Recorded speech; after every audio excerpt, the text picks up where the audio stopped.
Саламатсыздарбы? Биз Жогорку студенттик кеңеши Кыргыз Улуттук агрардык университетинин айымдарын 8 март эл аралык айымдар күнү менен куттуктамакчыбыз. Биз сиздерге кааларбыз.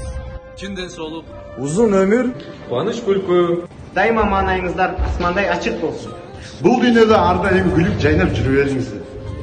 Эч качан оорубаңыздар. Аман болуңуздар, бар болуңуздар. Анан өз теңдерди таап, силер да энелик бакытка жеткиле менен.